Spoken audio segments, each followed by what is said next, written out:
perquè l'educació és la base de la societat que volem construir de cara al futur, no? I com que sempre ha sigut una cosa que m'ha agradat i en la qual també m'he implicat molt, he sentit que professionalment era una vocació que també m'agradava molt, no? I en aquest sentit vaig arribar a la conclusió que volia dedicar-me professionalment a l'ensenyament i per això estic fent el màster de professorat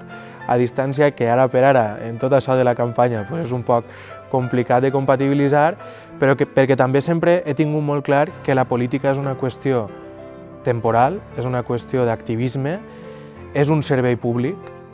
i com a tal crec que és molt important que la gent que ens dediquem a la política o que ens agrada implicar-nos políticament tinguem clar que la política institucional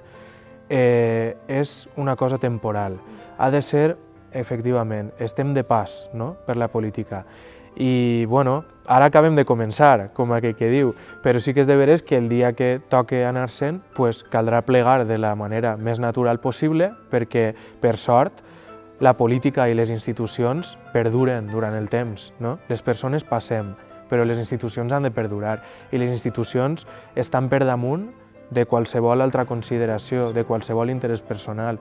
I per tant crec que és sa i és bo que la gent que ens dediquem temporalment a la política també tinguem una altra professió i una altra vocació, no només per tindre un lloc on anar quan acabem de l'activitat política i no fer coses que no cal per a perpetuar-se en el poder, no?, sinó perquè també aquesta vocació múltiple ens ajuda també a conèixer diverses realitats, vull dir, no només el món educatiu, sinó també el tindre una vida personal fora de la política. En el meu cas, el poder gaudir de tocar en la banda, d'estar amb els amics i amigues, de socialitzar i de conèixer realitats molt diverses de persones de diferents classes i condicions, no?, que poden tindre necessitats i problemes molt diversos i que una persona que tal volta, quan es clava en política,